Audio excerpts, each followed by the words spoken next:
हमरा खाती मंच और रिकॉर्डिंग दोनों जरूरी बा।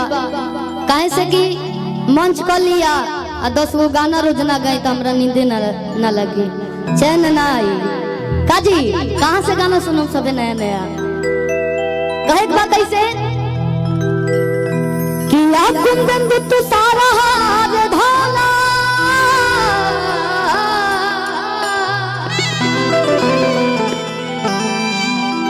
या शुभ्र वस्त्र पिता या बिड़ावर दंड मुंडित करा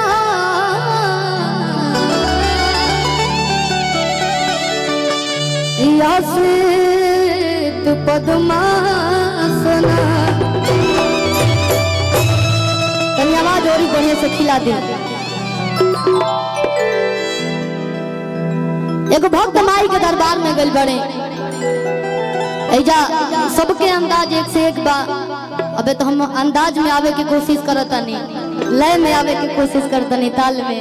गोलू भैया इतना बढ़िया लय में गावे ने कि उ बाजेला तो सब लोग जेकरा बोला नो कि बाजता रिदम तो जैसे ना कमर डोलता, मजबूरी हो जाला लोग के ना डोलाओ, यहाँ के पीस के गावे।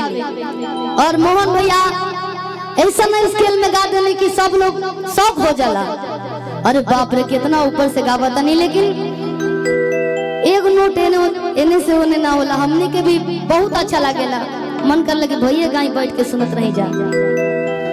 और चौहान जी जेकरा एक एक नोटेशन के हम फॉलो करेनी कि का लगनी नोटेशन, भले हम हजारों गीत गा ले बनी यहाँ के, लेकिन आज भी एगो गीत गावे में सोचे के पड़ेला हमरा कि कौन कौन नोटेशन लगेले बनी।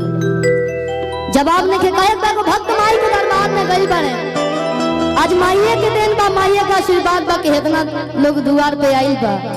बाबू भाई बड़े भक्त जाके कहा देने कैसे अब जाना बोने अब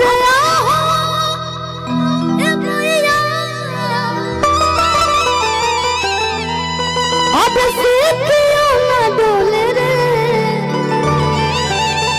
कि ताहिर बनवाना। और हम एक खाली अर्जुन भैया के बुलाए,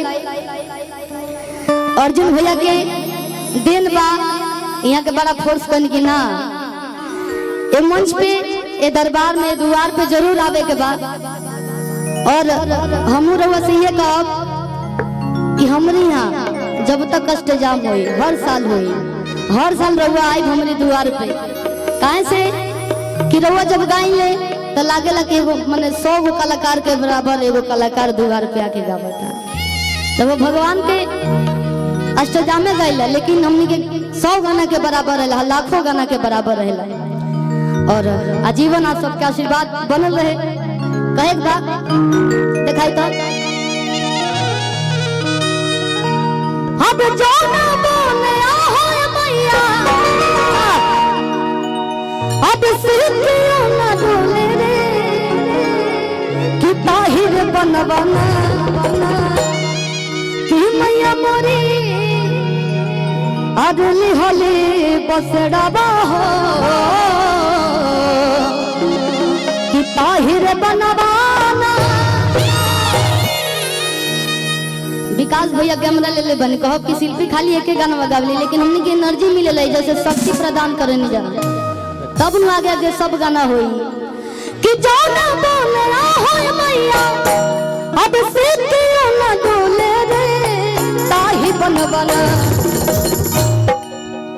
कि मैया मोरी ली होली बसड़ावा हो कि ताहिर बनवाना।